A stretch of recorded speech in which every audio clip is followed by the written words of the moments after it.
kung pag-uusapan natin Biblia, no? Ang mahalaga hindi naman yung dokumento o yung akto ng kasal eh.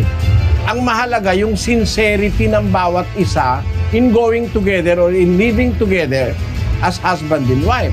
Basahin natin ang Galacia Kapitulo 3, versikulo 15. Mga kapatid, nagsasalita ako ayon sa kaugalian ng mga tao.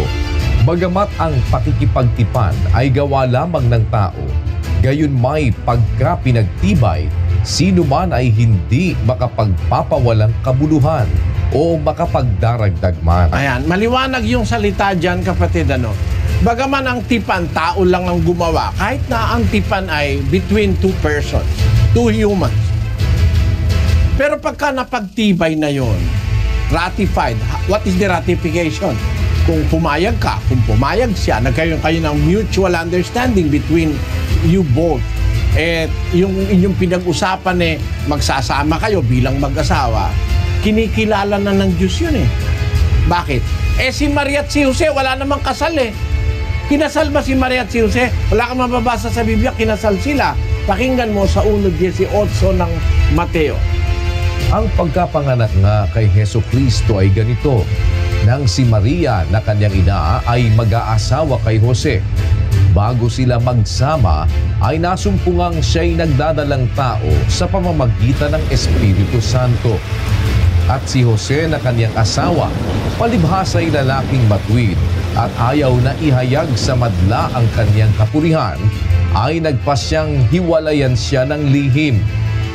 Datapwat samantalang pinag-iisip niya ito, narito, ang isang anghel ng Panginoon ay napakita sa kanya sa panaginip na nagsasabi, Jose, anak ni David, huwag kang mangamba sa pagtanggap kay Maria na iyong asawa, sapagkat ang kanyang dinadalang tao ay sa Espiritu Santo. Nakita mo, kapatid, ang sabi dun sa 18, nang si Maria ay mag-aasawa kay Jose. Ibig sabihin, they are steady. Magnobyo sila ni Jose. Mag-aasawa pa lang siya. Pero bago pa sila magsama, bago pa sila formal na makasal, kung may formal mang kasal noon, eh nagdalang tao na si Maria dahil kakasangkapanin siya ng Diyos para iluwal si Kristo. Ang pasya ni Jose, hihiwalay siya kay Maria dahil ang hinala ni Jose, nakaliwa siya ni Maria eh. Pero ang sabi sa kanya ng anghel, huwag kang mangamba sa pagtanggap kay Maria na iyong asawa. Asawa na ang tawag eh.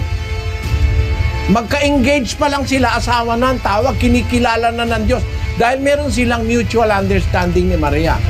Huwag kang mangamba sa pagtanggap kay Maria na iyong asawa sapagkat ang kanyang dinadalang tao ay sa Espiritu Santo. Ibig sabihin, ano kapatid, without the formal marriage ceremony, Joseph and Mary is acknowledged by God as a couple. Asawa na ni Jose si Maria. Kaya nga sabi niya, huwag mong iiwan yan. Ang kanyang dinadalang tao, hindi gawa ng kahit sino yan. Yan ay lalang ng Espiritu Santo.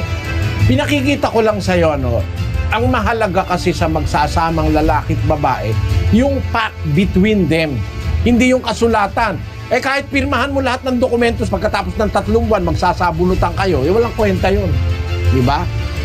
Ang ibig kong sabihin, kapatid, ganito.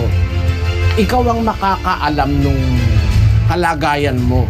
Kasi sabi mo, single father yung kapartner mo. Ngayon, single mother ka naman.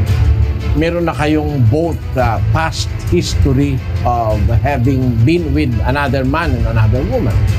Eh ngayon, parang taken for granted ka. Siguro, hindi ka masyadong mahal ng lalaki. Kasi kung mahal ka niya talaga, whatever your condition may be, meron akong alam, 3 nga yung anak, pinakasalan ng nung lalaki. Binata pa yung lalaki, no?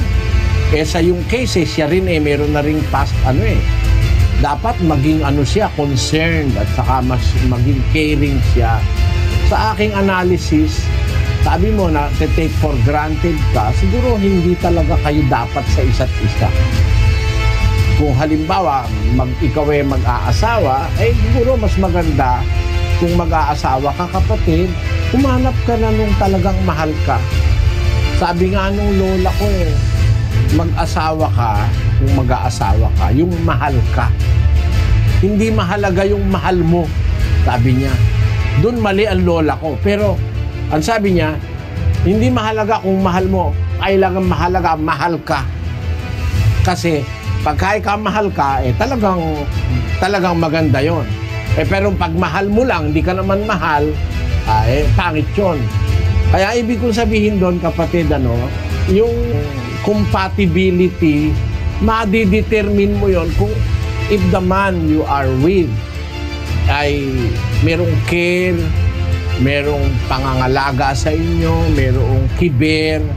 Kasi sa Biblia, ganito sa 5:8 ng unang Timoteo, ganito nakasulat.